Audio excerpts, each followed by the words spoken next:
ప్రకటన గ్రంథంలో 7 ఏండ్ల శ్రమలు ప్రకటన 6వ అధ్యాయం నుండి 19వ అధ్యాయం వరకు మనం చూడవచ్చు. ఈరోజు మనం క్లుప్తంగా ప్రకటన గ్రంథం తెలుపు విషయాలను తెలుసుకుందాం. ప్రకటన 1వ అధ్యాయం నుండి 3 అధ్యాయాల వరకు సంఘములకు యోహాను భక్తుని ద్వారా వ్రాయబడిన రాకడకు సిద్ధపరచుట కొరకైన యేసు ప్రభువు వారి లేఖలు.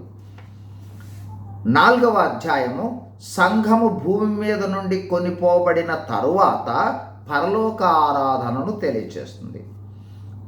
5వ అధ్యాయము గ్రంథపు చుట్ట విప్పబడుటను గురించి తెలియచేస్తుంది. 6వ అధ్యాయం నుండి 19వ అధ్యాయం వరకు 7 ఏండ్ల శ్రమల కాలాన్ని తెలియజేస్తాయి.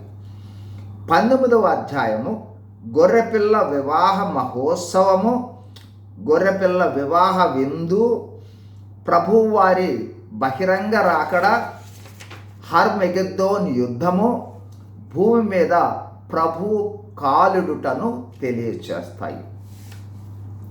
20వ అధ్యాయము సాతాను బంధింపబడుట, 1000 ఏండ్ల పాలన, గోగు మాగోగు యుద్ధము, ధవళ సింహాసన తీర్పులు తెలియజేయబడతాయి. 21వ అధ్యాయము క్రొత్త భూమి, క్రొత్త ఆకాశాన్ని తెలియచేస్తుంది.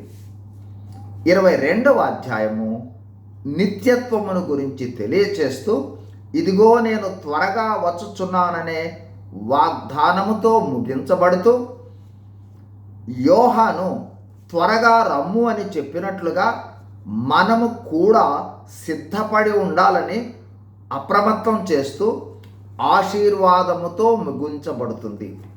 ప్రియ సహోదరి సహోదరులారా, యేసు ప్రభువు వారి రహస్య రాకడలో ఎత్తబడాలంటే సంఘములో చేర్చబడాలి, అంటే రక్షణ అనుభవంలోనికి రావాలి. కృపాకాలములో రక్షింపబడుట సులువు. విడిచిపెట్టబడిన తరువాత 7 ఏండ్ల శ్రమ కాలంలో ఉగ్రతను తట్టుకొని రక్షణలోనికి రావడం అతి కష్టమైన విషయం. అందువల్ల యేసు ప్రభువు శిలువ కార్యాన్ని విశ్వసించి నేడే రక్షణ అనుభవంలోనికి రావాలనని దేవుని నామములో మిమ్మల్ని మిక్కిలిగా బ్రతిమలాడుతూ ఉన్నాను. ఇంకా రక్షణ అనుభవం లేకపోతే ఇదే మిక్కిలి అనుకూలమైన సమయం. నేడే రక్షణ దినము.